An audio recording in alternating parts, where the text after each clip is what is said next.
The thunderclap shook the rafters of Penelope Rawlins's modest farmhouse as she clutched her newborn daughter closer to her chest, the memories of her husband's retreating back still fresh in her mind, despite the 3 weeks that had passed.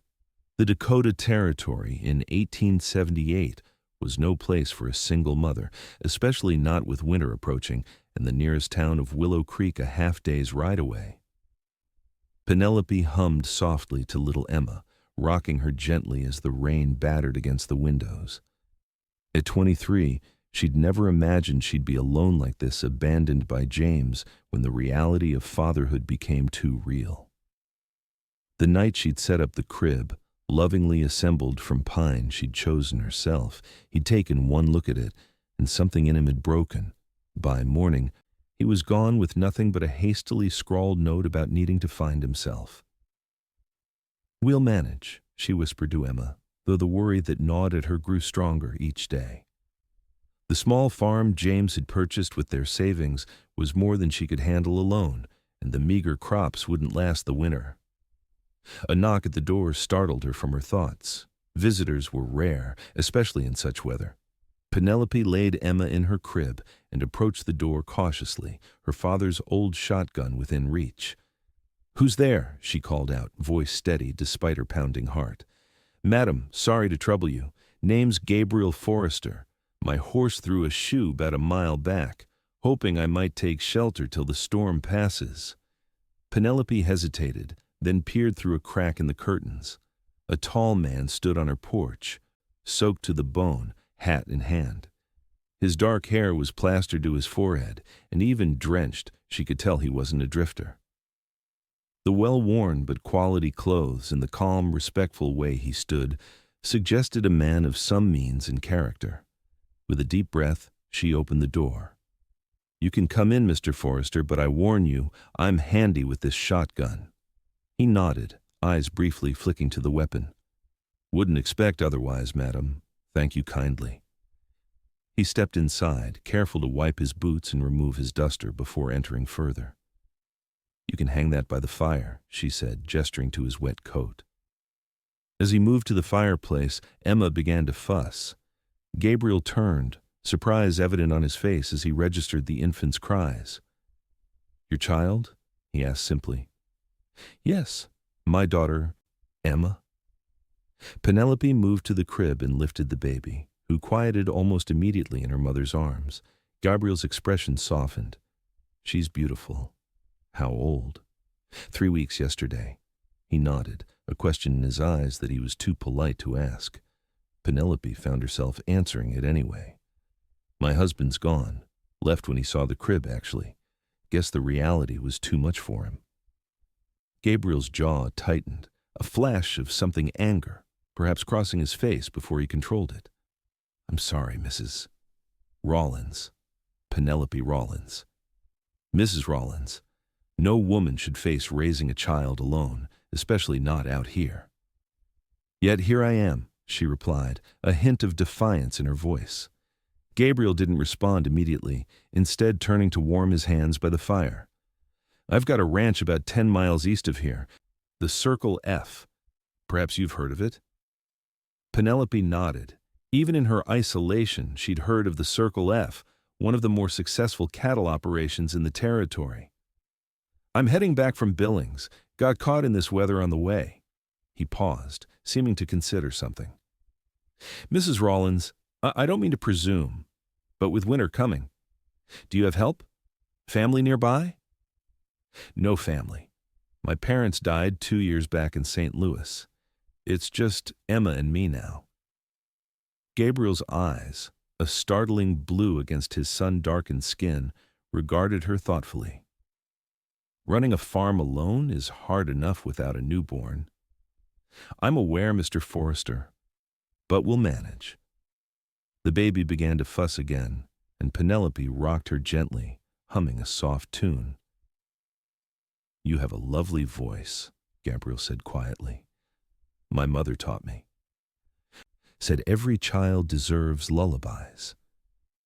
Something flickered in Gabriel's expression. He looked away, back to the fire. "Yes, they do." They sat in companionable silence as the storm raged outside. Penelope prepared a simple stew for dinner, which Gabriel praised with genuine appreciation. As they ate, he spoke of his ranch, his cattle, and the small town of Willow Creek. His voice was deep and melodic, with an educated cadence that suggested he hadn't always been a rancher. "Where are you from originally, Mr. Forrester?" Penelope asked as she cleared their plates. "Boston, originally, came west after the war." "You fought?" "Union cavalry. Not something I care to dwell on." Penelope nodded, understanding all too well the desire to leave the past behind. As night fell, the storm showed no sign of abating. Gabriel offered to sleep in the barn, but Penelope insisted he take the small settee by the fire instead. She retired to her room with Emma, though sleep eluded her as she listened to the occasional creaks of the stranger moving about her home. Morning brought clearing skies and a transformed Gabriel Forrester. In the light of day, she could see him properly, tall and broad-shouldered, with features that might have been sculpted from granite, softened only by those startling blue eyes and the occasional smile that transformed his face. "I should be on my way," he said after breakfast, "but first I'd like to chop some wood for you. Your pile's looking low." Before she could protest, he was outside, sleeves rolled up, swinging the axe with practiced efficiency. Penelope watched from the window, Emma in her arms, feeling both grateful and uncomfortable with his help. 2 hours later, her wood pile had tripled in size. "Thank you," she said as he prepared to leave. "That was very kind." Gabriel shrugged, uncomfortable with the gratitude. "Just being neighborly." He hesitated, then added, "Mrs. Rawlins, I'll be back this way in a week or so.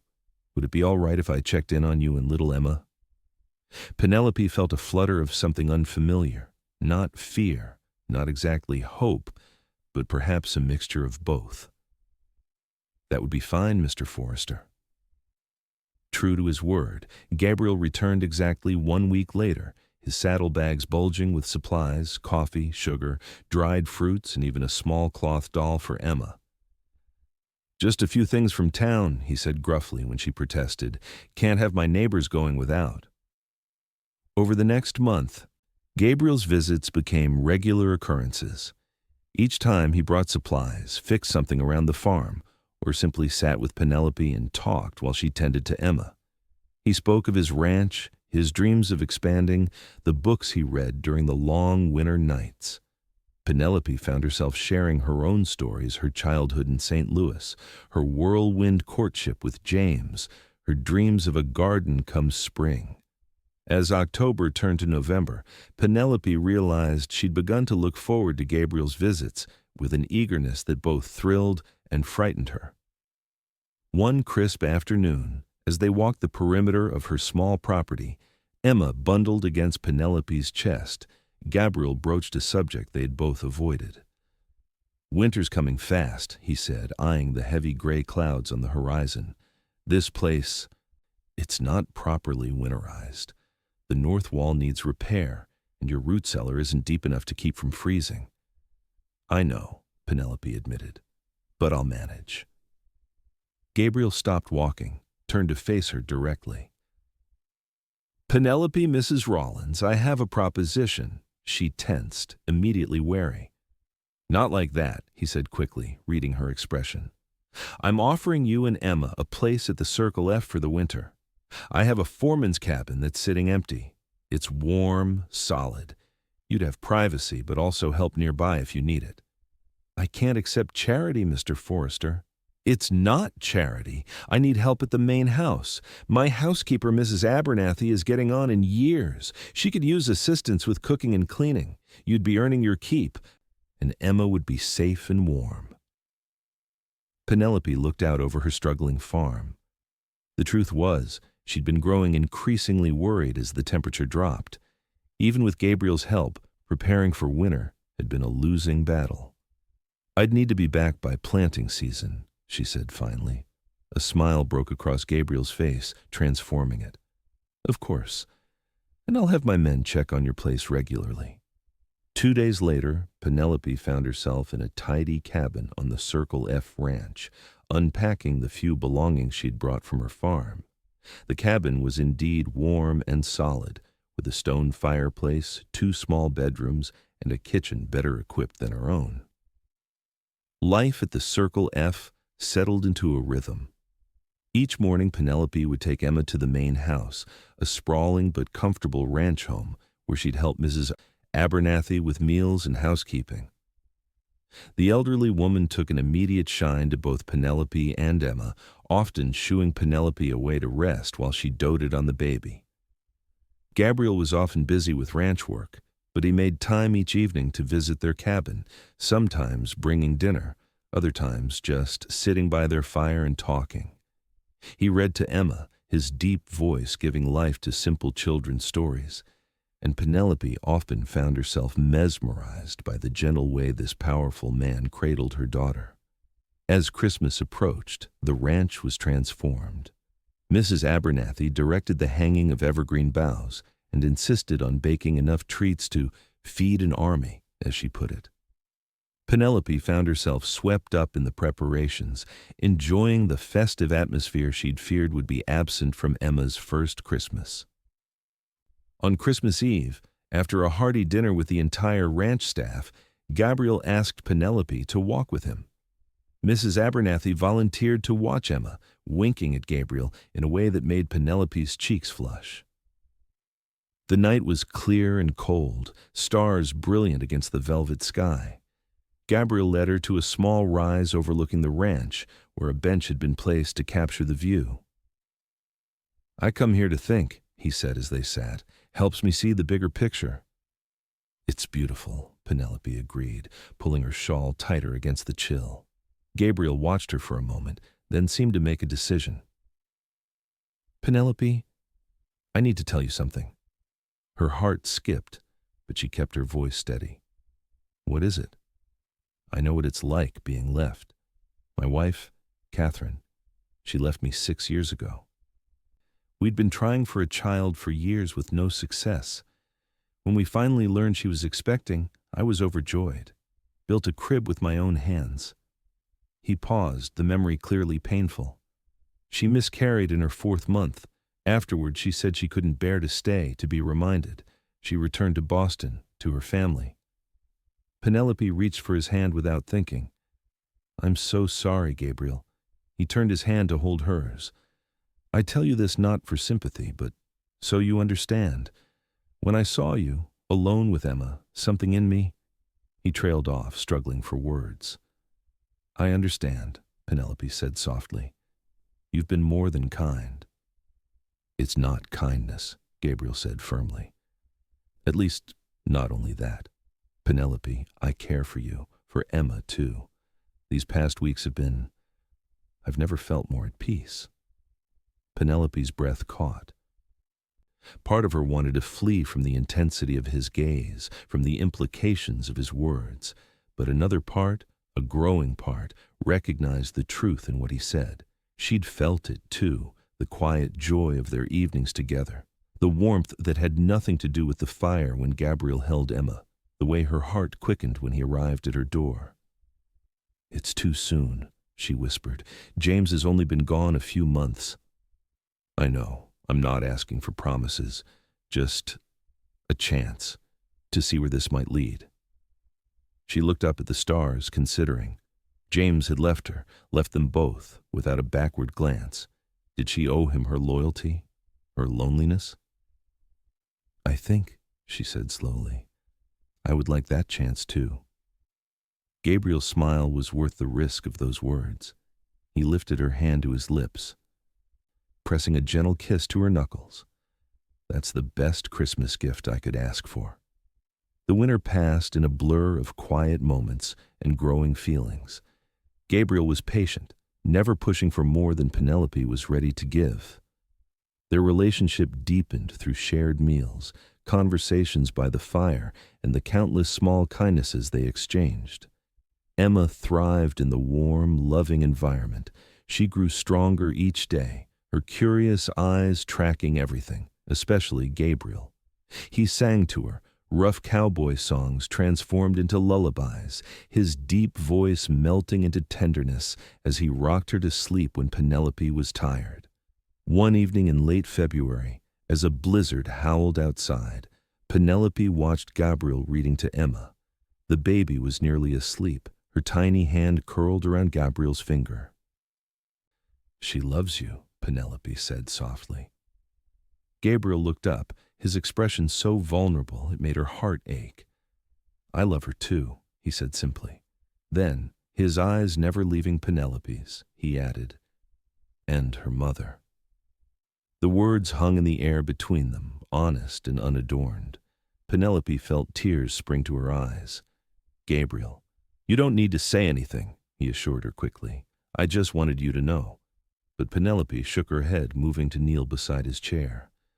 "I love you too," she whispered. "I think I have for a while now."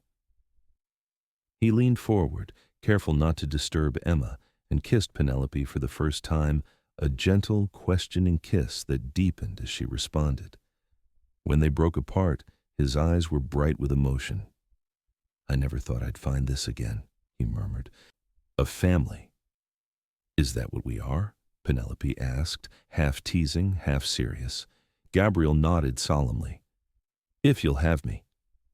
As spring approached, Penelope faced the prospect of returning to her farm with increasing reluctance. The thought of leaving the Circle F, of leaving Gabriel, grew more painful each day. Gabriel, sensing her conflict, finally broached the subject one evening as they walked along the creek that gave the nearby town its name.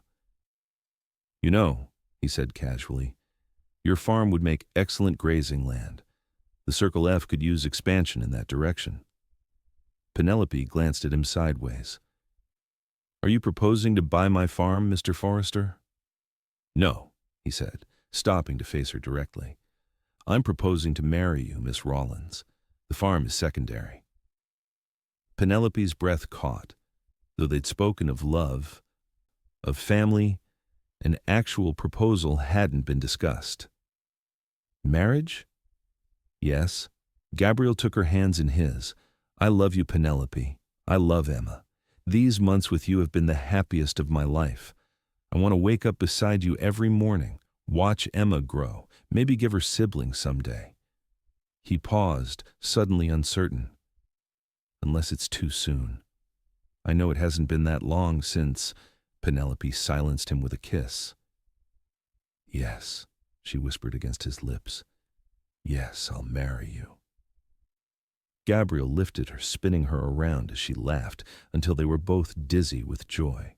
They were married in April in the small church in Willow Creek. Emma, now 6 months old, was passed among the ranch hands, who had all become honorary uncles, while Penelope and Gabriel exchanged their vows. Mrs. Abernathy wept openly, declaring it about time through her tears. The farm was indeed incorporated into the Circle F, though Gabriel insisted on keeping the house maintained. "It's part of our story," he told Penelope, "and maybe someday when she's older, Emma might want to know where her journey began." Life settled into a new pattern. Gabriel proved to be a devoted father to Emma, who clearly adored him in return. Her first word was "Papa," which brought tears to Gabriel's eyes. Penelope found in him a partner in every sense, someone who supported her dreams, respected her opinions, and loved her with a steadfast devotion that healed the wounds James had left. In the fall, they traveled to St. Louis to visit Penelope's parents' graves and to introduce Emma to her few remaining relatives there. The journey was bittersweet for Penelope, but Gabriel's steady presence made it bearable. As they prepared to return home, Gabriel surprised her with tickets for a side trip to Boston. "Why Boston?" Penelope asked, puzzled. "I think it's time I made peace with my past," Gabriel said quietly. "And I'd like you beside me when I do." In Boston, they visited Catherine's grave. She had died 2 years earlier of consumption, and Gabriel introduced Penelope to his estranged family. The reunion was awkward at first, but Emma, with her sunny disposition, broke the ice. By the end of their visit, Gabriel had reconciled with his brother and promised to keep in touch. "Thank you," he told Penelope on their last night in Boston as they lay together in their hotel room. "I couldn't have done this without you." "We heal each other," she replied simply. The journey home was long but filled with a sense of completion. They had faced their pasts together and emerged stronger. The Circle F welcomed them back with open arms, and as winter approached again, Penelope found herself expecting their second child. The night she told Gabriel, he wept unashamedly, holding her close in their bed. "I never thought I'd have this," he confessed. "After Catherine left, I thought that part of my life was over." "He left when he saw the crib," Penelope said softly, thinking of James. "But you filled it with lullabies." Gabriel kissed her tenderly. "And I'll fill our home with more. For Emma, for this little one, for any others who come along." In March, Penelope gave birth to a boy they named Thomas, after Gabriel's father. Emma, now 13 months old, was fascinated by her baby brother, always wanting to touch his tiny hands and feet. The family grew and flourished. The Circle F prospered under Gabriel's management, and Penelope established a small school for the ranch children and those from neighboring properties. Her classroom, attached to their home, became known throughout the territory for its excellence. Emma grew into a spirited young girl with her mother's determination and her adoptive father's gentle heart. She never questioned that Gabriel was her father in all the ways that mattered. When she was 5, Penelope told her the truth about James, in simple terms she could understand. "Some daddies aren't ready to be daddies," she explained, "but you were lucky enough to find one who was ready to love you with his whole heart." 2 more children joined their family, another boy, Michael, and a girl, Grace. Their home was filled with laughter, music, and Gabriel's lullabies, which he sang to each child until they were far too old for such things, and sometimes even after. On Emma's 16th birthday, Gabriel took her to the workshop behind their home. Inside was a beautiful cradle, carved from cherry wood. "It's for when you have your own family someday," he explained, "though not too soon, I hope." Emma ran her fingers over the smooth wood. "Did you make this?" "Your mother and I did, together." He pointed to the delicate flower patterns carved into the headboard. "Those are her work. She has a steadier hand than I do." Emma hugged him fiercely. "Thank you, Papa." That night, as Penelope and Gabriel sat on their porch watching the sunset, she leaned against his shoulder. "Happy?" he asked, his arm around her waist. "More than I ever thought possible," she replied honestly. Gabriel kissed the top of her head. "Remember that day when I first came to your farm, drenched to the bone, looking like a drowned rat?" Penelope laughed. "You didn't look that bad." "Liar." He smiled against her hair. "I knew even then. Something about you and Emma. It felt like coming home." "I was terrified," Penelope admitted. "A strange man showing up during a storm. But there was something in your eyes. Kindness, maybe. Or understanding." "Recognition," Gabriel corrected gently. "One broken heart recognizing another." She turned in his arms to face him. Though lines now framed his eyes and silver threaded his dark hair, he was still the most handsome man she'd ever known. "Not broken anymore," she said, touching his face. "No," he agreed, kissing her palm. "Mended, stronger at the broken places." Inside, they could hear the children laughing, Emma's voice rising above the others as she told some elaborate story. The sound of their happiness was its own kind of music, a harmony that had grown from that first simple lullaby Gabriel had sung to Emma so many years ago. "I love you, Penelope Forrester," Gabriel whispered. "And I love you," she replied, her heart full. "Always have, always will." As night fell, they went inside to their family, to the life they had built together from the ashes of abandonment and loss. A life filled with lullabies and love, just as Gabriel had promised on that fateful day when a desperate young mother had shared her pain and a cowboy had offered to heal it with song.